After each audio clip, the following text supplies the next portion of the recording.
I was born in Brisbane because my parents lived in the bush, and so my mother had to go to Brisbane, and that was on the 26th of the 11th, 1923, and we lived at Koran for another few years. And then we moved to a place called Black Mountain outside Karoi, and I was there for all my primary schooling, a little one-teacher school, except my mother was a school teacher, so we were kept up to date. I went away to boarding school, and after that I went to business college, and then I went to work. And that had been about 1930, so 1939, 1938. In 1939 the war started. I was only 15 at the time. A friend of mine was in signals. She was in the first lot to go through. I was still too young, and she said signals is the thing to get into. So I then found a sailor who would teach me to send Morse code, and I concentrated on that until I was old enough to go into the services. And then I went in as a trainee telegraphist, learning all the Morse code and the procedure for sending and receiving messages. There was quite a lot to it, actually. Then I finally got in.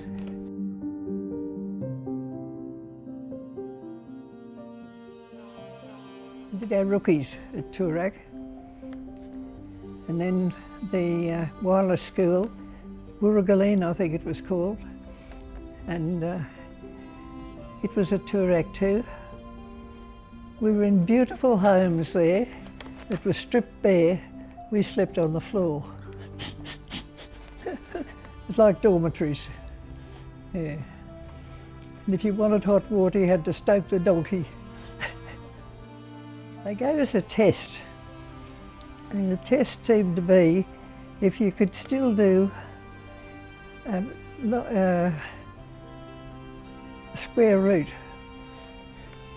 Well, I hadn't left school that long and I could still do a square root.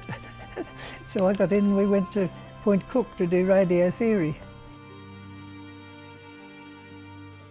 We were there for about 3 months, I think, and we were the first course that went through. And then they transferred us holus bolus to Laverton, and the poor little RAF sergeant that was there, the last thing he wanted was a lot of WAAFs round his neck. But he put up with us until we were capable of running the place ourselves, and then he was transferred, much to his delight.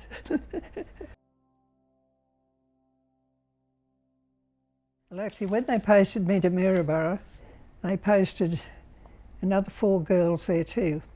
So there were 5 of us to take over the direction finding station there. Well, we worked in a little hut off the Air Force station, the airport, which is now.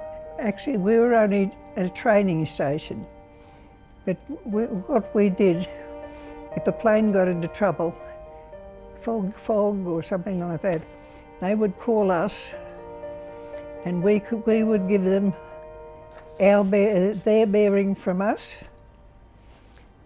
and then they'd fly on a bit and contact us again, and we'd give them our bearing again, and we'd bring them right over the top of us.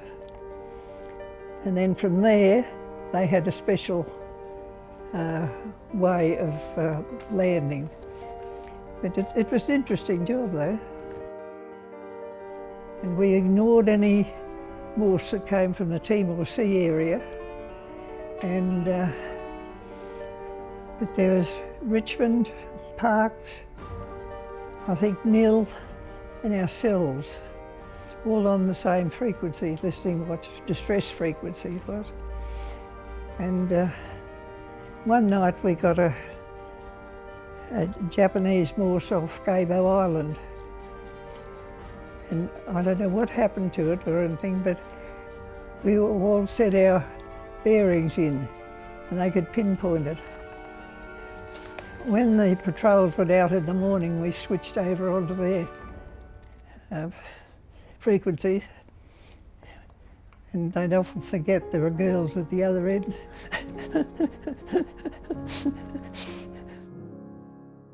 There were only 40 of us in Australia.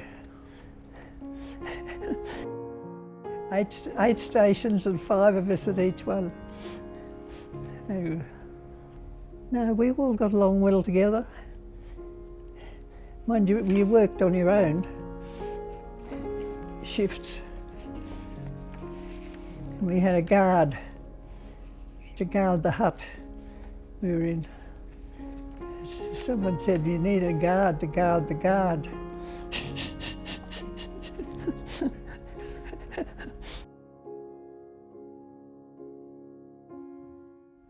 Well, we went to dances. I'd played tennis, played hockey. That more or less filled in the time.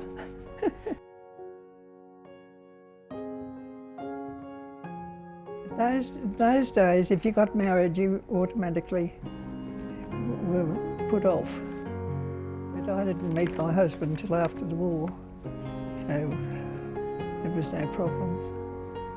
Well, he'd just come back. He was in the infantry. He was actually full of malaria, and he'd been had a head wound, and he'd been knocked about. But he was discharged, came back to head office. I stayed on for another 12 months. So he had gone to Cunnamulla by the time I got out. So I knew of him, just being in the same firm, but I hadn't caught up with him. I got sent out to relieve his typist. Oh, he decided fairly quickly that we'd get married. He wanted a cook, he said. My husband's health broke down, and he had to do a manual job rather than the hectic managing the branch. So we went farming between Ipswich and Boona, and we managed to put the 5 children through the grammar schools there. And a bit of an effort at times.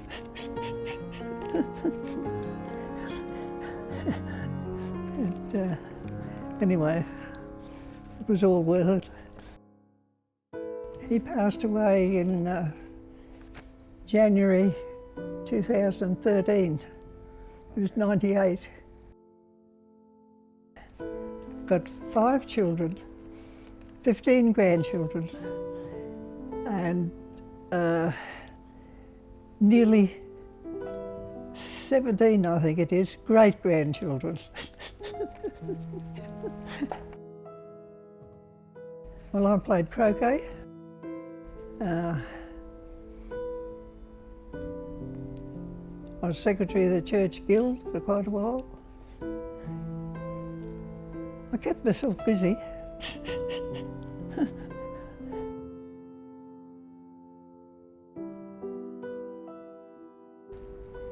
You just pick a spot where you're the least trouble to the least number of people.